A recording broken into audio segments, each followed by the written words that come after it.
नमस्कार, आप देख रहे हैं न्यूज 24। आपके साथ मैं हूं रवि ठाकुर। शुरुआत करते हैं इस वक्त की बड़ी खबर से। मणिपुर पहुंचा है विपक्षी गठबंधन दलों का इंडिया डेलीगेशन। 21 सांसदों का ये डेलीगेशन इंफाल पहुंच गया है। सभी 21 सांसद हिंसा पीड़ितों से मुलाकात करेंगे। 2 दिन तक मणिपुर दौरे पर रहेंगे ये प्रतिनिधिमंडल। तो इस वक्त की ये बड़ी खबर, आज सुबह ही इंडिया का डेलीगेशन मणिपुर के लिए रवाना हुआ था। अब यह खबर सामने आ रही है कि 21 सांसदों का ये डेलीगेशन मणिपुर पहुंच चुका है। हिंसाग्रस्त इलाकों का दौरा करेंगे 2 दिनों तक। हालांकि इस डेलीगेशन के दौरे को लेकर बीजेपी की तरफ से भी काफी पलटवार शुरू हो गया था, प्रहार करना शुरू हो गया था। खुद केंद्रीय मंत्री अनुराग ठाकुर ने इस डेलीगेशन के दौरे को पॉलिटिकल स्टंट बता दिया था। बहरहाल अभी जो खबर सामने आई है उसके मुताबिक इंडिया का जो डेलीगेशन मणिपुर दौरे के लिए भेजा गया है वो मणिपुर पहुंच गया है इंफॉल पर। इसके बाद वो हिंसाग्रस्त इलाकों का दौरा करेंगे। लगभग 3 महीने का वक्त हो गया है। मणिपुर में अभी भी हिंसा का दौर पूरी तरह से थमा नहीं है। विपक्ष सरकार पर लगातार हमलावर है। इस मुद्दे पर सरकार और विपक्ष इस मुद्दे को लेकर संसद में लगातार हंगामा कर रहे हैं। चर्चा नहीं हो रही है। इन सब के बीच इंडिया, जो विपक्षी गठबंधन का नाम है, उन्होंने ये फैसला किया कि हम मणिपुर जाएंगे और हमारा एक डेलीगेशन हिंसा प्रभावित इलाकों का दौरा करेगा। इंडिया दलों के मणिपुर दौरे पर सियासत तेज हो गई है। विपक्षी दल एक साथ मिलकर चर्चा करेंगे। अधीर रंजन चौधरी का यह बयान। यह तय करेंगे कि सदन में कौन सी मांग रखी जाएगी। ममता के राज में बंगाल में हत्याएं हुई, यह अनुराग ठाकुर ने हमला किया है। बंगाल पर इंडिया विरोध क्यों नहीं कर रहा? तो देखिए किस तरह से वार पलटवार का सिलसिला जो है देखने को मिल रहा है। एक तरफ कांग्रेस नेता अधीर रंजन चौधरी का बयान आया तो उस पर पलटवार केंद्रीय मंत्री अनुराग ठाकुर ने किया।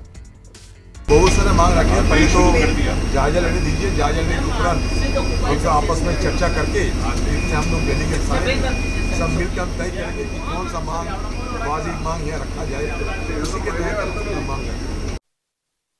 हत्या के राज से सत्ता अपनाने का काम ममता बनर्जी के राज में अगर होता है तो क्या इसके खिलाफ कांग्रेस के नेता अधीर रंजन चौधरी और कांग्रेस पार्टी है? और क्या I.N.D.I.A के ये सदस्य यहां पर भी अधीर रंजन चौधरी जी लाएंगे? ये 20 लोग जो गए हैं मणिपुर, क्या वो भी राजस्थान आएंगे? और ये क्या I.N.D.I के ये सदस्य बंगाल और राजस्थान पर भी अपनी रिपोर्ट देंगे?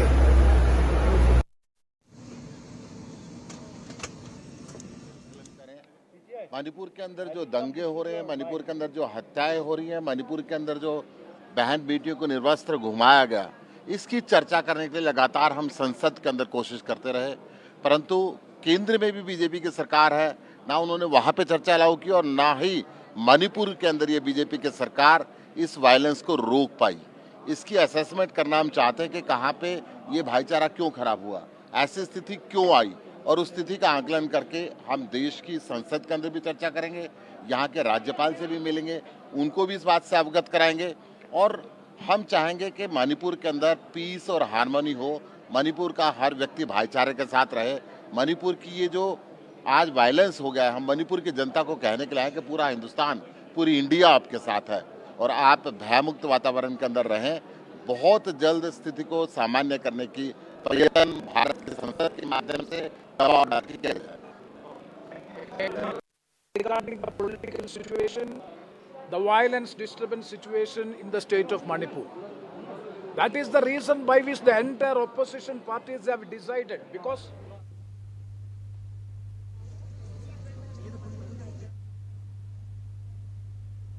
the bounden responsibility to state in the parliament, then this is the state of affairs of the Manipur situation. Even after 7 days of parliament monsoon session, the government has not even cared to make a statement in parliament that regarding the political situation, the violent situation, the disturbing state, Manipur situation, nothing is being stated. कोई रणनीति नहीं बना के आए हैं। 2 अलग अलग समूह में हैं और दोनों समूह को ये जिम्मेवारी दी गई है कि हम लोगों को सुने। इनको सुना नहीं है लोगों ने, चाहे सरकार हो या कोई और। हमारी सिर्फ कोशिश है, क्योंकि सुनना हीलिंग का हिस्सा है, ताकि हम सुन पाएं और यही मैसेज कन्वे कर पाएं दिल्ली में कि अगर हम कहते हैं इंडिया, भारत, हिंदुस्तान, तो मणिपुर हमारा हिस्सा है ना। मणिपुर अगर सामूहिक चिंता में है तो वो हमारी चिंता भी होनी चाहिए। वही हम कोशिश करेंगे, चाहे इम्फाल वैली में बात करें या चूड़ाचंदपुर जाएं, अलग अलग रिलीफ कैंप्स में हर एक समुदाय से बात करेंगे। वो ये सोच कर आए कि यहाँ अमन पैदा हो, शांति बरकरार रहे, एक दूसरे से नफरत छोड़कर प्यार से जुड़ जाए, क्योंकि ये राज्य इस देश का एक अविभाज्य राज्य है और उस राज्य अगर वहाँ अशांतता है तो उसको शांति बरकरार रखने के लिए कोशिश करनी चाहिए। आज इंडिया गठबंधन के 21 सांसद मणिपुर दौरे पर हैं। उससे पहले मणिपुर की राज्यपाल अनसुईया उइके ने प्रभावित इलाकों का दौरा किया। चूड़ाचांदपुर में राहत शिविर में रह रहे लोगों से मुलाकात की, बच्चों से मिली, बच्चों में टॉफियां बांटी, प्रभावितों से मिलकर शांति बहाली का भरोसा दिया। उन्होंने कहा कि शांति बहाल करने के लिए दोनों समुदाय के लोग एक दूसरे से बात करें। हम उनसे भी बात कर रहे हैं और सभी राजनीतिक दलों से हम इस प्रक्रिया में मदद करने के लिए कह रहे हैं। तस्वीरें मणिपुर की राज्यपाल अनुसुईया उइके राहत शिविर कैंपों का दौरा कर रही हैं। छोटे छोटे बच्चों से वहां पे मिली, तमाम लोगों की बातें उन्होंने सुनी और कहा कि मणिपुर में शांति बहाली के प्रयास किए जा रहे हैं। हम तमाम राजनीतिक दलों से भी अपील करते हैं कि शांति की इस प्रक्रिया में सभी लोग शामिल हों। यहाँ पे कैंपों में विजिट कर रही हैं और हर किसी से मिल रही हैं। मैम क्या कहेंगी? मैम जिस तरह से देखें कि आज आप आई हैं, यहाँ लोगों से मिल रही हैं, विजिट कर रही हैं, क्या कहेंगी आज का दौरा किस तरह से देखा जाए?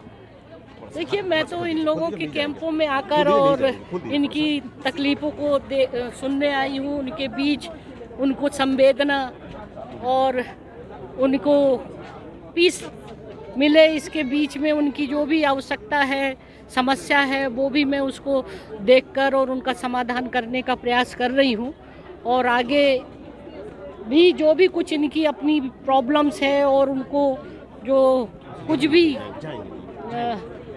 आगे के लिए फ्यूचर में कैसे पीस ला सके, उनके अंदर जो चीज़ चल रहा है कि आज वो परिवार, फैमिली के साथ सारा घर छोड़कर उनके घर जल गए हैं, पूरा प्रॉपर्टी उनकी बर्बाद हो गई है, उसके लिए सरकार के द्वारा जो कुछ भी किए जा रहे हैं प्रयास, उनके संबंध में उनको सांत्वना दे रही हूँ कि चिंता नहीं करिए, ये सारी चीज़ों को गवर्नमेंट के द्वारा नए घर बनाकर दिए जाएंगे, जो कंपनसेशन जो लॉस हुआ है।